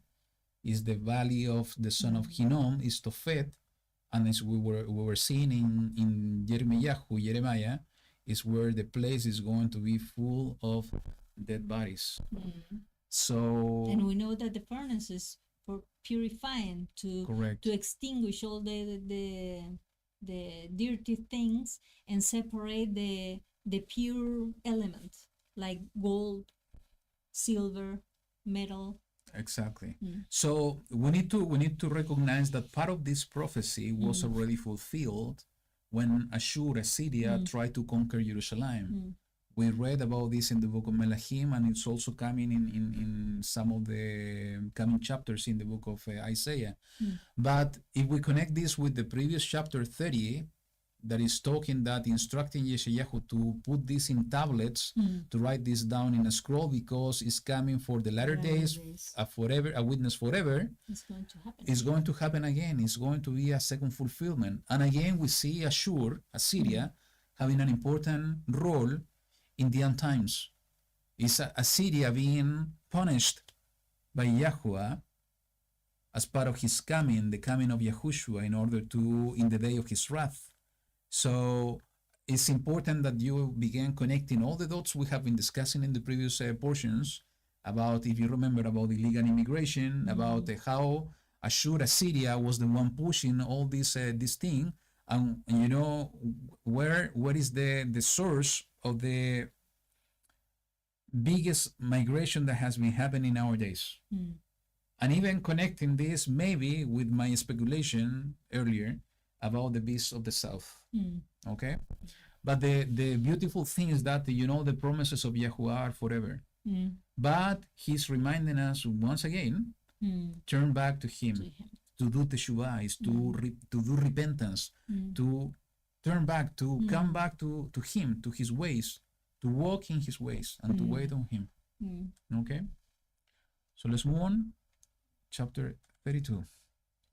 See, a sovereign shall reign in righteousness, and rulers rule in right ruling. And each one shall be as a hiding place from the wind, and a shelter from the downpour, as river of water in a dry place, as the shadow of a great rock in a weary land. And the eyes of those who see are not dim, and the ears of those who hear listen, and the heart of the rash understand knowledge, and the tongue of the stammerers, I think, hurries to speak plainly. So, this is so important because YaHuWaH always said, the ones having eyes to see, let him see, and the ones having ears to hear, let him hear. So, and here he's saying that, everybody is going to be able to see, and everybody is going to be able to listen, and everybody is going to be able to understand.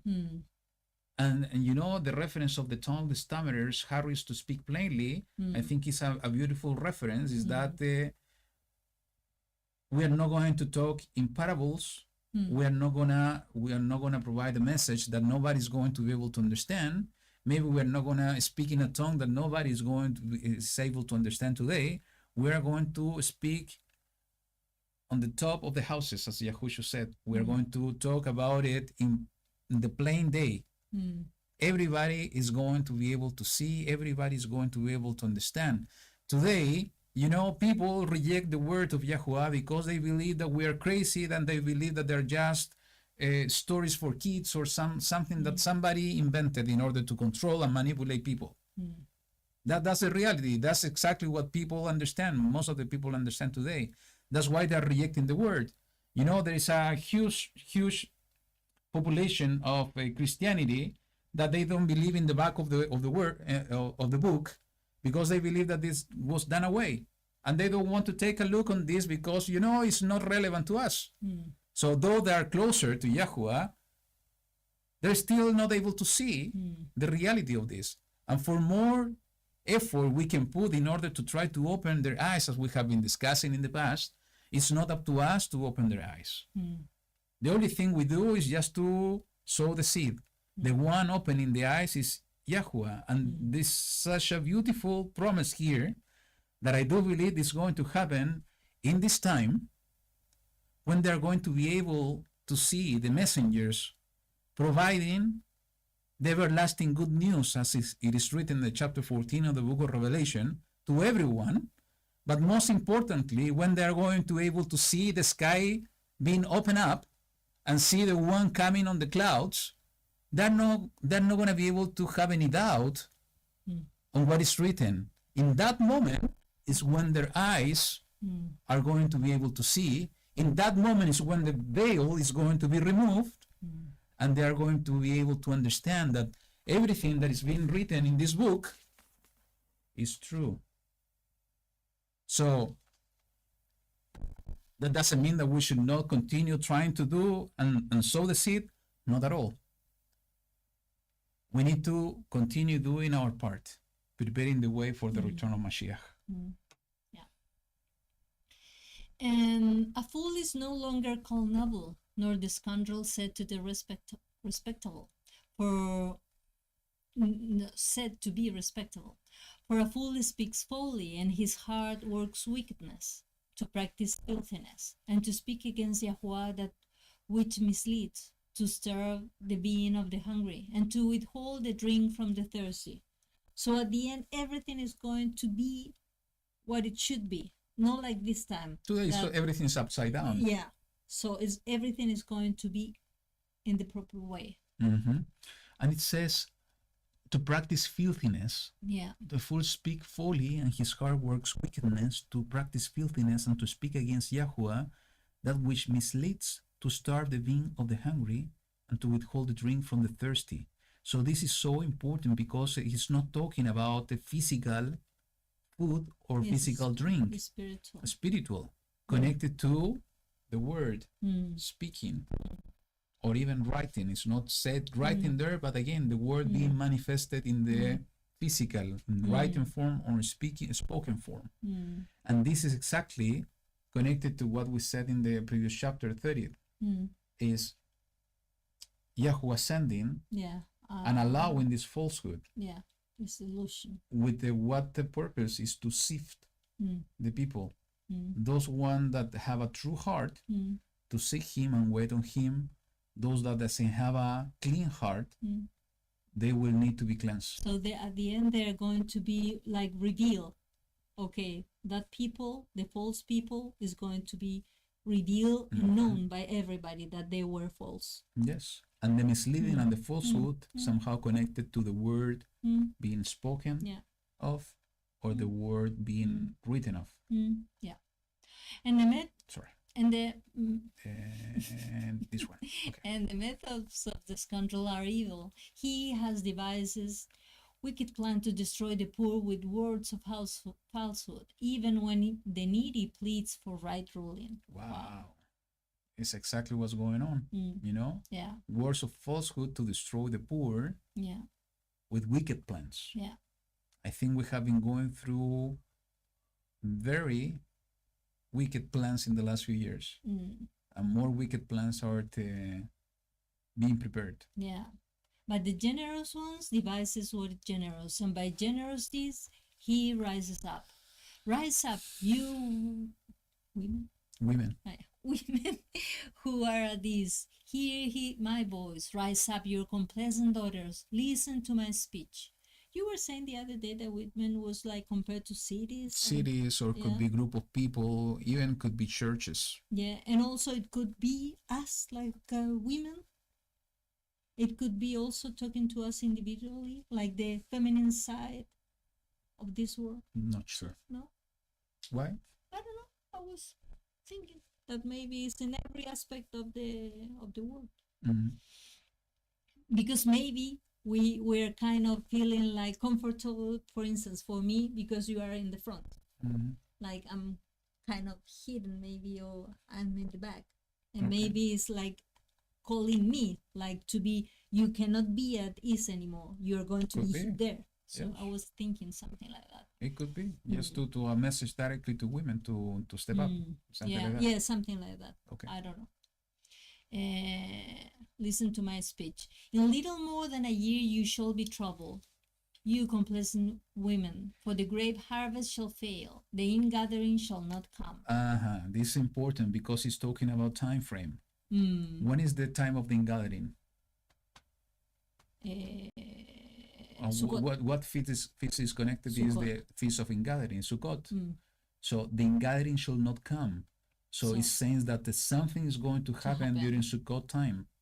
That maybe Sukkot is not going to be able to be kept celebrated because the grape harvest shall fail. So, and this is connected somehow also to the Haktirosh, the feast of the new wine. So it is something that we are going to be able to see because we didn't have the grateful Haktirosh. So then we know that something is going to happen in Sukkot. And for Camila, this is connected to the fall season. Yeah. So something, and we know, because of other interpretations and things we have been discussing about the plan of YaHuWaH connected to the feast of YaHuWaH, that we know that something will happen during the fall season.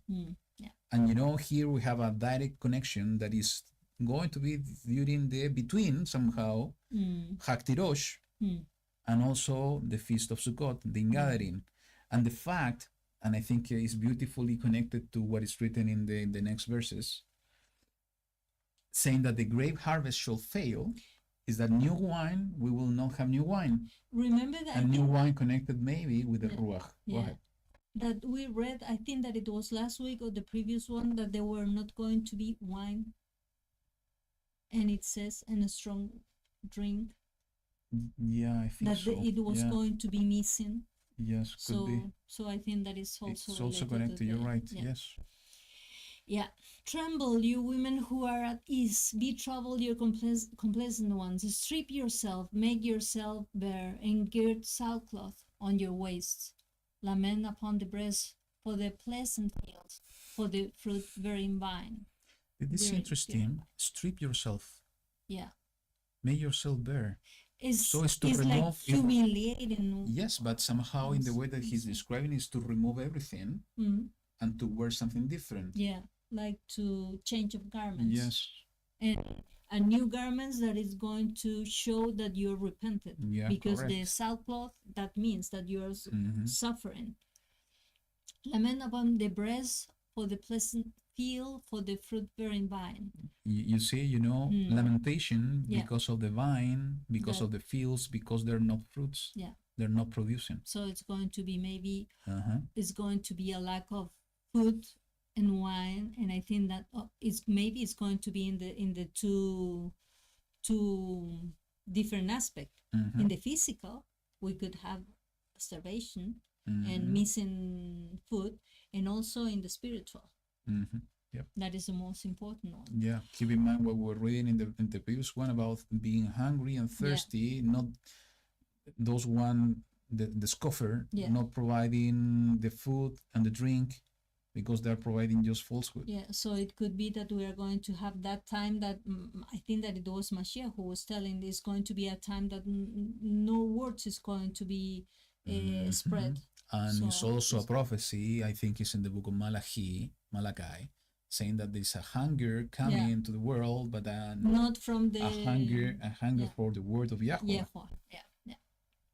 Weeds and thorn bushes come up over the ground of my people, indeed over all the houses of joy, the city of revelry. For the palace is abandoned, the crowded city deserted, hill and watchtower serve as a cave forever, a joy of wild donkeys, a pasture of flocks. I think this is a reference to Jerusalem. In one moment was deserted. If you ask me, the palace is abandoned. What is the palace? Is the house of the king. Yes, and in this case of Jerusalem, who is the king? He is the king. Yeah. So and what was his house? Yeah. The temple. Yeah, and it was abandoned. It was abandoned. There is a. It was even destructed. It's been said that the Ark of the Covenant, and I tend to believe on this, was not present in the second temple. Because before the destruction of the first temple by the Babylonians was hidden. So when Nehemiah and Ezra and Zerubbabel came, and also Yeshua was part of the group, to build the second temple, the Ark of the Covenant wasn't there.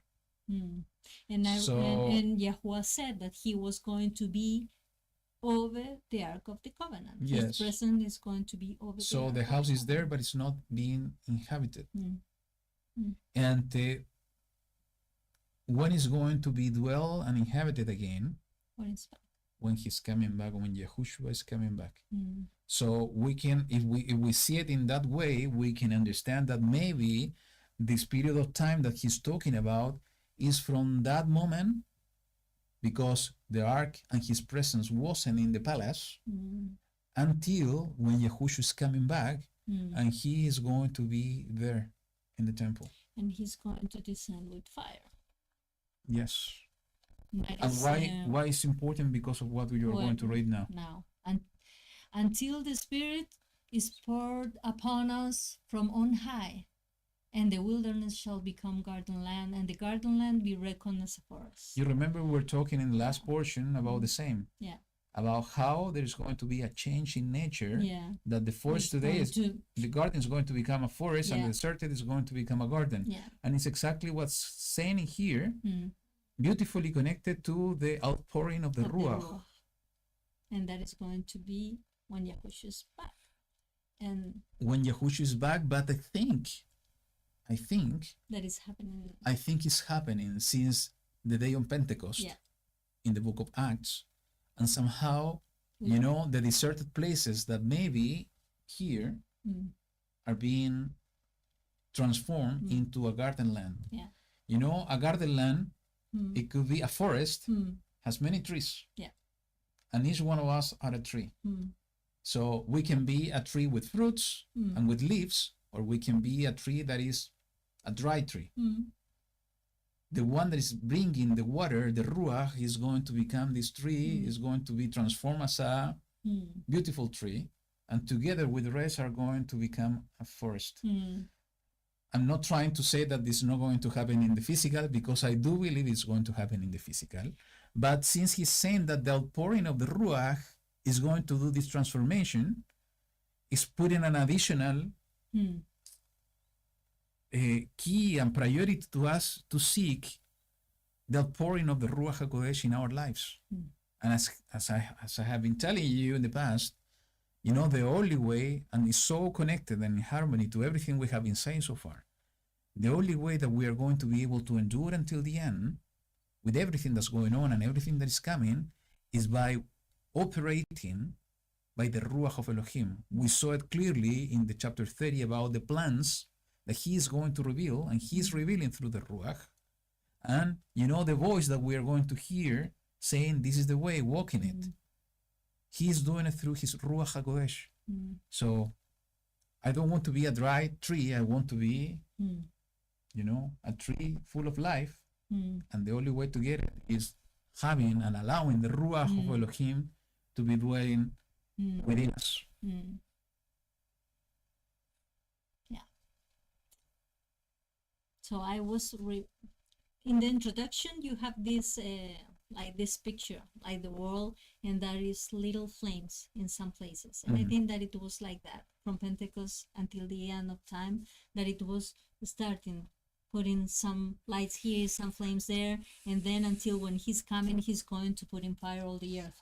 So. And I have been saying this since last year when we met some of you in the States, that I do believe that is in the same way that happened in the past, that the tongues of fire were being downpouring from heaven. Once again, you know, the latter rain is coming once again, and those tongues of fire, the divided tongue of fires, are coming and coming once again to each one of us. So the point is that, you know, what was the difference with the 120 that were in that place is that they did exactly what we were talking earlier. They were seeking YaHuWaH, waiting on him with one mind, and with all the intensity of their hearts. They were waiting. Yahushua told them, stay here, don't go out from Jerusalem until you will receive power at the moment you receive the Ruach of Elohim. And they were waiting with expectation. So the divided tongues of fire are going to be falling down like leaves from the sky. So you know what I'm talking about. Yeah. And you know what is beautiful? That in that place where they were the 120, it was Miriam and also the brothers of Yahushua. So that means that even though when Yahushua was here on earth and his brothers were not going with him, they were attacking on him, at the end, they were also there. So that's our expectation, that maybe some people that we love, somehow we want them to hear and to understand maybe everything like we feel right now, but there is going to be a moment for them where they are going to receive the same. Maybe it's going to be more quick because they need to, it's going to be needed in that way for them. So we have to be patient and just praying for that moment. Yes, and let me be more clear with what I said before. This divided tongues of fire that were raining like leaves came first to the Jews. Yeah. But the one that is coming now is coming for all his children, for the entire house of Israel, not to the Jews only, to the Greek, for all the nations as well. So that's more clear. That's more clear. So you can continue. Okay. And then this one? Yeah. Then right ruling shall dwell in the wilderness, and righteousness remain in the garden land. Wow. So that is when we are going to be living in a world full of right ruling. The work of righteousness shall be peace, and the service of righteousness be rest and safety forever. And the true safety, the truth, the true shalom.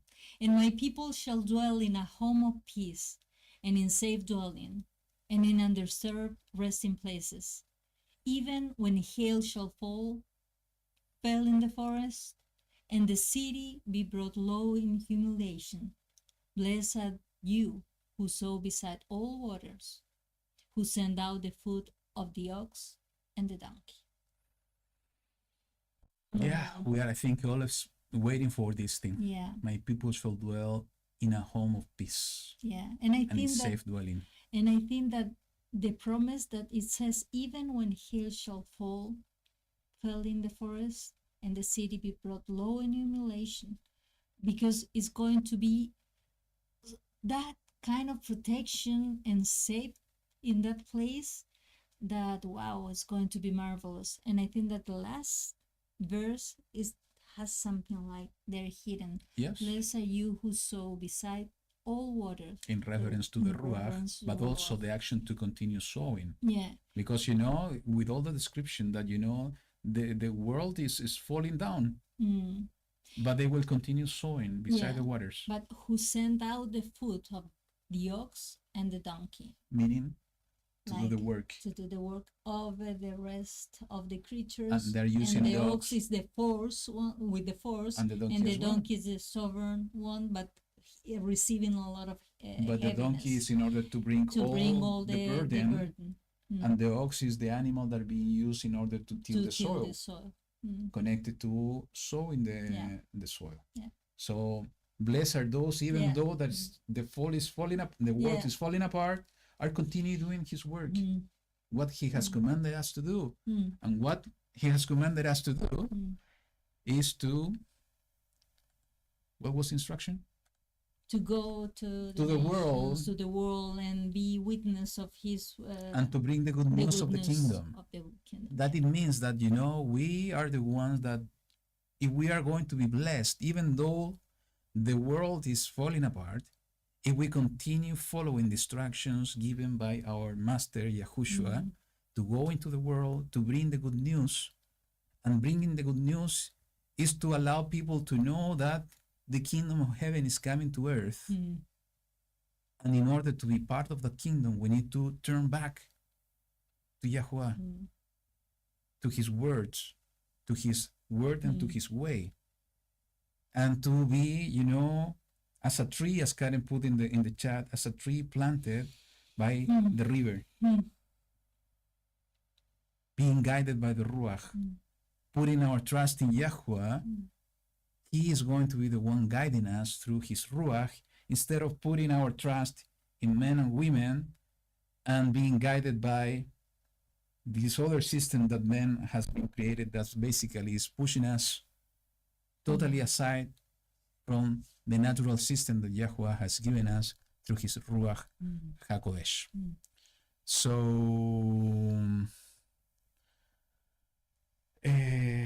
that's it. That's it. It was, I think, I felt it was a powerful portion. And as Camila said, it looks like it was only 20 minutes, but it was 2 hours. And yes, I feel the same. It's like we have been speaking only for a few minutes, but it's been a few hours already. So, we cannot deny that YaHuWaH is giving us messages and warnings and instructions for the times that we are living. And he's doing it directly to our hearts. The only thing which just needs to be so attentive, waiting on him, trusting on him. And sometimes, we talk in too high level and in terms of ideas, which is not bad. It's good in order to have the concepts and so on. But I always remember when the disciples, the Talmidim, went to Mashiach and asked him, teach us how to put in practice your word. So we can have the concepts, we can have the ideas, we can believe with all our hearts. But if we don't put in practice everything we are listening and believing, it's not going to matter that much. We need to live the word through our experience, not only through our mind. We need to work, through our works. We need to live, as I said, through our experience. It's a living Elohim. It's a living word. It's a living experience. You know, he was the one giving us life in order to be a vessel so he can live through us. We can have we see that reference all over the place. So what it means, you know, is to put in practice in every decision, every day, every experience we are facing is the moment, is the opportunity he's given us in order to live his word. It's through our decisions, our thoughts, our actions, our interaction with people, through what we speak, what we write, through our attitude, in the way that we face situations. If we do it with our own strength, or we seek him to guide us on what to do. No, so when we talk about practical ways to live his word, it's exactly on those areas.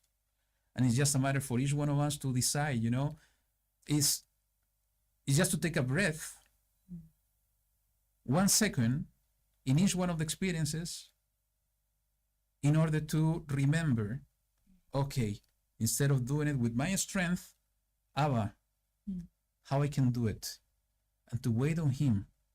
He is going to be the one guiding us with his Ruach on what we have to do. So I think it's the moment, and no, let's wait till tomorrow. It's the moment that we need to put in practice his word. We need to learn and we need to develop this relationship with him. We need to develop what it means to operate in a daily basis in every aspect of our lives through his power and through the power of his Ruach HaKodesh. And it's going to be a learning curve, but let's not wait till tomorrow. Let's begin right away. I already gave you few ideas at the beginning with your dreams. I already gave you few examples of what you can do. And believe me, I'm doing this as well because we are also learning. We are also students and also we are disciples. So we failed a lot. I fail a lot in those kind of things because I also forget. But, you know, in the same way that this word, I'm sharing this with you, is also speaking to me. That I need to start developing these things in practical terms. So, because if we keep it only in our mind, without doing it, we are going to have knowledge, but no wisdom. And what we need to have in this time is wisdom that is coming from above, directly from the owner of the wisdom that is our Elohim, the maker of the heavens and the earth. So having said that, thank you so much. I don't know if you want to share something before we go. Well, just a little thing, that everything that we do is related to what you said. It's like always having so present that YaHuWaH is next to us, that he is there with us. So every word that is coming from our mouth, every conversation that we have, every thought that we are going to share is considering that he is next to us. And having that in mind, our lives are going to be completely different. We are going to treat people and people are going to treat us differently when we put him in the middle of our life every day. So that's it. Excellent. So once again, you know, we really hope this has been a blessing to you in the same way that has blessed us. Was a beautiful blessing, believe me, today. And we really hope to see you next week. You know, let's keep praying for one another. There are so many things happening in this world today. Keep an eye on what's happening in the States. All of you that are living over there, don't get into the trap of just be watchmen on the wall, on what's going on. And, you know, for all of us that we are not living on the States, in the United States, we need to keep also an eye on what's going on in our countries, what's happening in the world, because everything today in this world is connected. So this is part of the system of the beast. So we need to understand that we are living in this time and season. So we need to keep our eyes open, but always relying and waiting on him in YaHuWaH Sebaot in order to guide us on what we have to do. And that's why it's so important that we keep each other in our prayers, asking YaHuWaH for protection and also guidance. So thank you so much once again. Have a blessed Shabbat, blessed week, and we hope to see you next Shabbat. Don't forget, don't forget to put the likes so this message goes to more people. So you still have time because I'm going to play a song. So go ahead and put the thumb up so this message will get to more people. So once again, thank you so much. YaHuWaH be with you all, and Shabbat Shalom. And here we go.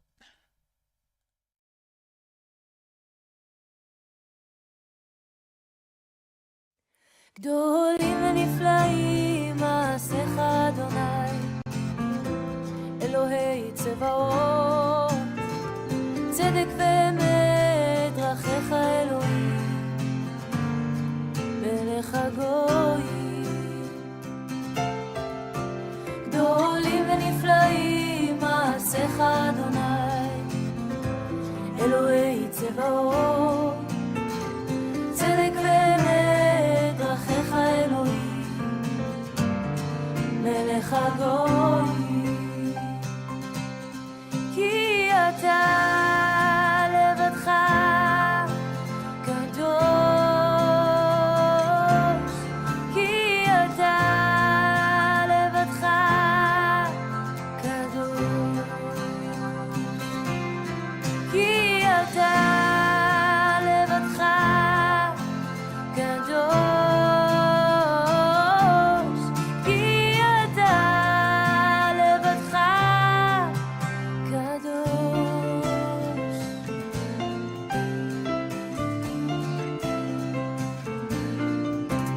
הן כל הגויים יבואו וישתחוו לפניך, כי נגלו אדוני אלוהים משפטי צדקך. הן כל הגויים יבואו וישתחוו לפניך, כי נגלו אדוני אלוהים משפטי צדקך. כי אתה לבדך קדוש,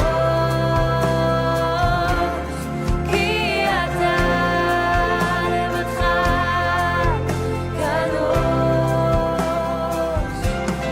כי אתה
טוב.